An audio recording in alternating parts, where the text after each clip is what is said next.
Welcome to The Roofer Show with your host, Dave Sullivan.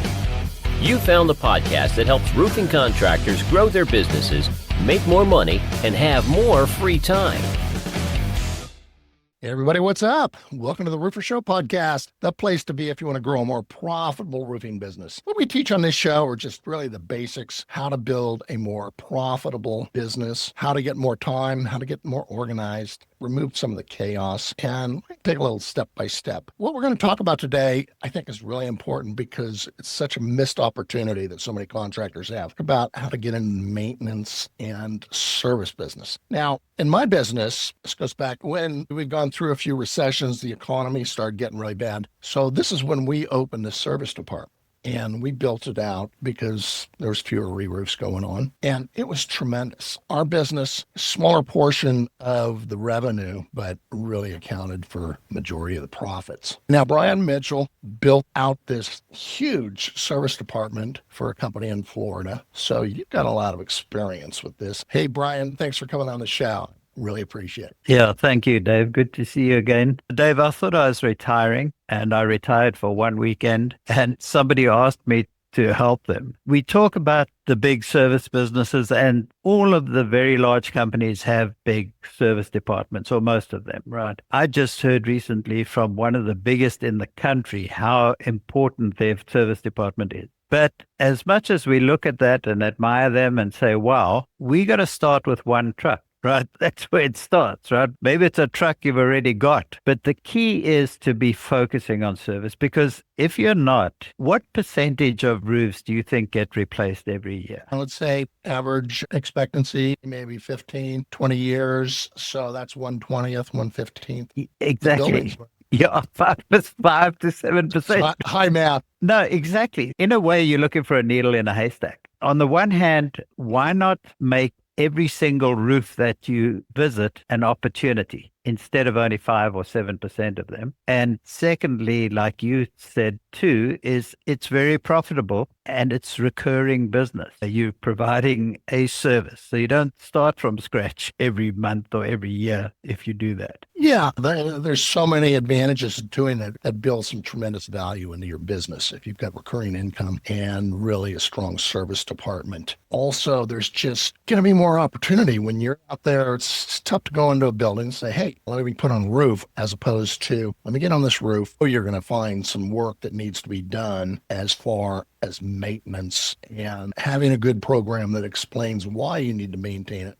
This is true particularly when times are tough, and let's say perhaps we are going into slower times. And what we found, it was just a great opportunity, because whether your building's empty or not, you still have to take care of the roof and extend that. And another great thing about it, it builds a fence around that client. So if you're going out and keeping in touch with the client, let's say you can build out a maintenance program and say, we're going to get you another 5 years, 8 years out of this. But when you do get to that endpoint, you pretty much walk in. Deal. Is that what you found? You become the guy who tells them when they should re-roof, as opposed to trying to find someone. And it's even better with restoration, right? Because now I can say to my client, when I start servicing his roof, I can say to him, look, we're going to come to a point where there's a window that we can do a restoration in. If we go too far and your insulation's all saturated, that roof's got to come off, right? But if we catch it at the right time, we obviously can't coat a wet roof. That's just trapping moisture. We can't even really reskin it. But if we do it at the right time, I'm going to save you about 50% of your re-roof money and extend the life of your roof 10 to 15 years nowadays with the products they've got out there. And the opportunity is so huge, Dave, because you and I both know very few people are maintaining their roof. And we're not just talking about fixing it. I'm talking about a formal ongoing maintenance program like you do with your Rolls Royce, and you take it in and get the oil changed on a regular basis. That's what we need in this industry. We need to make people aware of how necessary that is. And the NRCA statistics are actually scary if you're a building owner. They say if you do not maintain your roof, expect 10 to 15 years out of it. If you maintain it, you probably get 15 to 20. But if you have it under a scheduled maintenance program, you're probably going to get 30 to 35 years out of it. Now, if you've got $250,000 roof, that's real money, right? So the roofing industry is growing, developing, becoming more professional. We now have to have our building owners understand the necessity of this. And then, as you say, you're putting a fence around that client. But I'd like to say you take that roof off the street. That roof now belongs to you. And the other thing that you mentioned was you're always going to find something. And I don't care if that roof was re-roofed last week. In fact, sometimes a roof re-roofed last week, you're probably going to find a lot of things, right?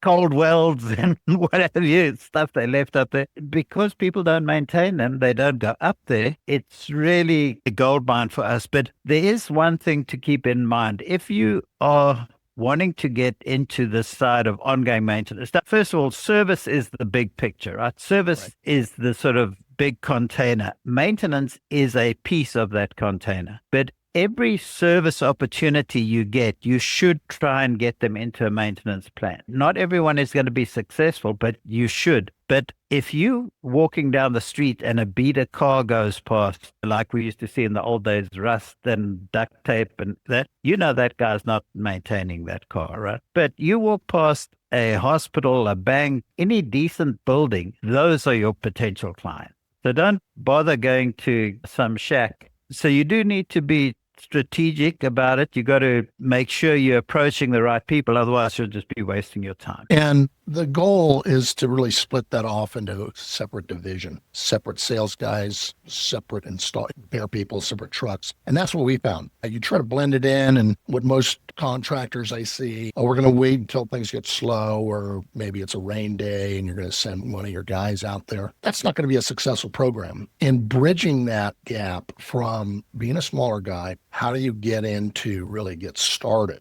And we'll talk about that. But a lot of it comes down to you have to educate these owners because they don't get it. Hey, my roof doesn't leak. Yeah, 15 years old, but I'm going to wait till it leaks. If you do that, you're going to have problems. And the way that I like to explain it, which is pretty simple, everybody can relate to this because you buy this brand new set of tires and you're going along, and next thing you know, it's gotten out of balance. And that little edge around the edge has worn out. That's only 10% of your tire that wore out, but you got to replace the whole thing. And roofs are the same way. They don't wear evenly. And this is why we have to explain this. We have to educate the owner that it's just not fixing leaks. So the way that our program worked and what we wanted to do, we want to get on that roof, okay? And maybe that's a small leak or whatever, but if we can get on the roof, there's going to be maintenance work that needs to be done and is eventually going to cause problems. So we can start with a leak, repair that, come back and fix it permanently if we need to. But what we're trying to do is say, we want to bring this roof up to a serviceable condition because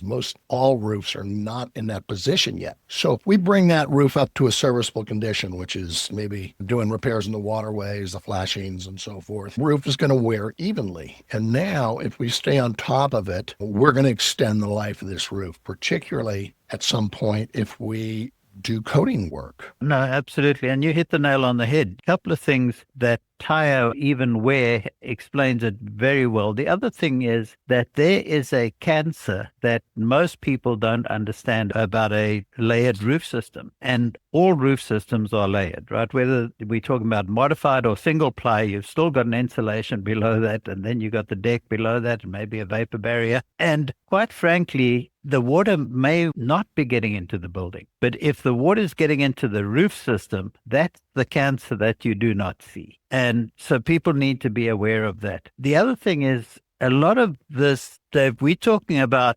financial decisions, right? Return on investment, extending the life of your roof. So showing up dressed to repair a roof is probably not going to help you much in that conversation. You want to be speaking to the building owner. I would like his CPA to be in the room, quite frankly, but you got to dress the part. And anything we sell, you have to be more interested in their problems than yours, and you're going to bring value. You need to have that meeting before you get on the roof. That's a great opportunity, right? Because people aren't going to necessarily give you the time of day if they don't have a problem. But as soon as they have a problem, I can leverage that into a meeting with them and set up my meeting for after I've been on the roof. So you got to take advantage of those leverage points. Another opportunity that I'll touch on when you get a lot of guys that'll say, my roof's only 5 years old, 8 years old, and I got a 20-year guarantee on this thing. So I don't care. It's going to last 20 years. The response to that is,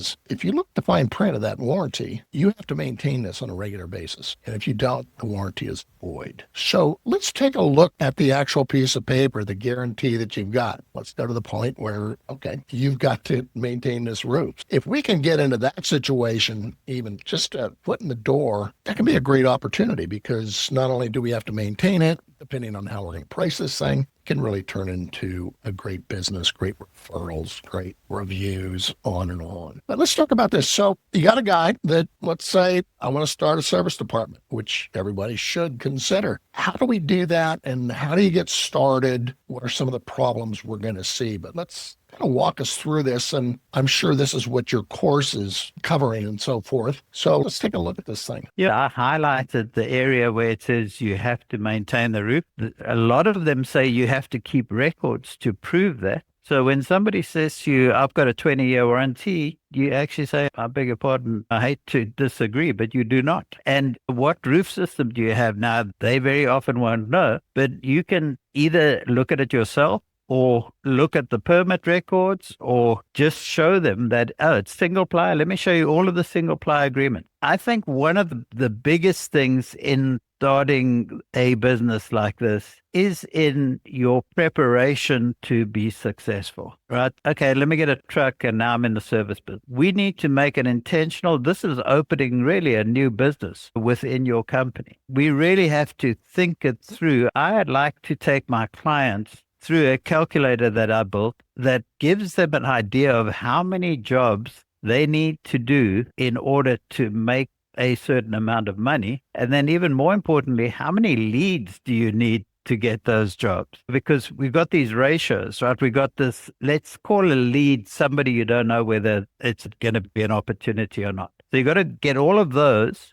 and then funnel them down to, okay, this is actually a prospect. And then funnel that down to, oh, this guy will actually give me the time of day. And then I got to inspect the roof, give them a quote, or maybe do a repair. But what's my closing ratio look like? It starts at a very big funnel and then it goes down to a very small number. We got to know the numbers on this thing. Absolutely. It's a serious commitment. And then you need to know, all right, let's say we want to do 500,000 in service. That's our goal. And I use 500,000 because that's a great number for a truck. You can do more, but you can do 500,000 out of a truck. So the next question that's got to come out of your mouth is, how big are the jobs going to be? Guess how many you have to do 500,000? You're going to be running around. So we have to think about the size of the project that we're going to not only go after, but create. Every roof has problems. If I get to that point where I've gone through lead to prospect to somebody gave me the time of day and I can discuss this with them and they're open to the conversation, I can get on the roof and I want to find as much as I can wrong with that roof. Not everybody's going to fix it all, but as a professional, I'm going to find it all. And then as a professional, I'm going to prioritize it for them. I'm going to say, listen, these particular areas, there's already water getting in your roof system. You already got that cancer. You got to fix that. It may not be coming into the building because you got a concrete deck, or maybe it's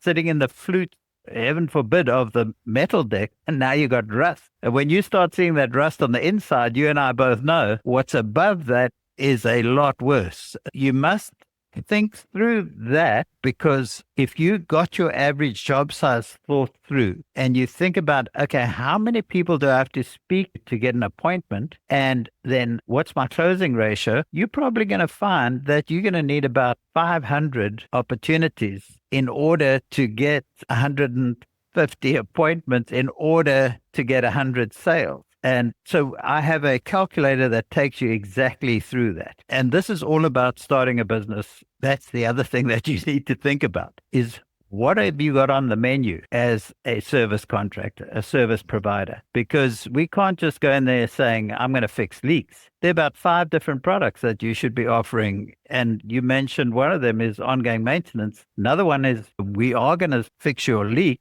but I'm not going to trip over 3 other leaks that are up there and just fix the one. I'm going to show you all of them. And then what about opportunities like tenant upfit, a mall or a shopping center or a strip mall or a cooling storage facility where they're replacing air conditioners, changing the layout for the new tenant, that sort of thing. Those are bigger projects that are great to jump onto. So I would say the preparation for this is really important to think it through, because you're going to have to go through it sometime. So let's rather not do it the hard way and find out as we're going along. But now, once you've got that in place, then you have to understand how you're going to approach these clients. What's your talk track? What are you going to take into that meeting that's going to get their attention? And I like to go through a literal checklist. And Dave, if you were calling me to look at your commercial building, before I got there, I'm going to do my homework on that. I'm going to look at the aerial. I'm going to look at the permit.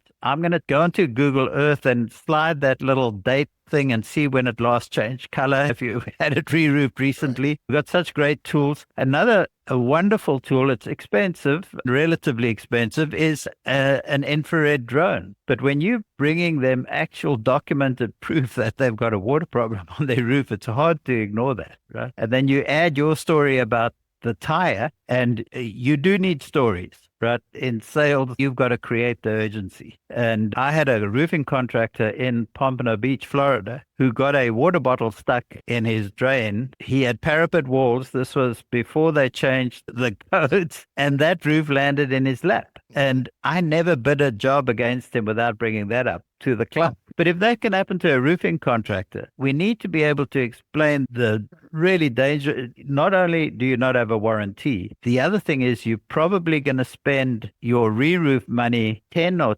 15 years earlier than you should, which is just literally money thrown into the fire, throw it away. And then, of course, what if it does get into the building? Now you got tenants who aren't going to pay, or you've got equipment that gets damaged. So I do like to discuss roof leak tolerance a little bit. If you've got a roof over a pile of bricks, it's a lot less important than a roof over a dentist's office, right? Let's talk about leads. You mentioned some good opportunities there, and that's something as simple as you're going to canvass a neighborhood, go to Google Earth, for instance, something as simple as that, and see those roofs that have patches on them and that pretty much tell if they potentially need some work. And what we had was a program called CoStar, where you can see who owns the building and get all the information, how old it is. And you can go directly to them and say, hey, here's what your roof looks like. You've got some issues. Just let them go up and take a look at this. So you've got to be prepared to get there. What are some other ways that you've found that you could get on these roofs, that you could get leads? Because we're going to meet a lot of them. In business, you never stop looking for leads. Right? That is your life's work. If you can get good at it, so much the better. There are so many great tools out there. I use a software that sends out emails for me, just asking people if they need help with their roof. And so it'll send out about 3,000 emails. You have to warm it up and what have you, but about 3,000 a month. And sometimes people respond. And when they do, we're getting about 5 to 15 responses a month. When they respond, it's like hallelujah. Right now, that's a really low effort because it's automated, one that's just bringing you opportunities. The other thing you can do is educate people. And the education side is a fantastic opportunity because there is no formal training for roofers, right? So that means building owners have absolutely no roofing training. Commercial roofing is the great big mystery out there that we only slowly, because of guys like you and bringing out what it's about.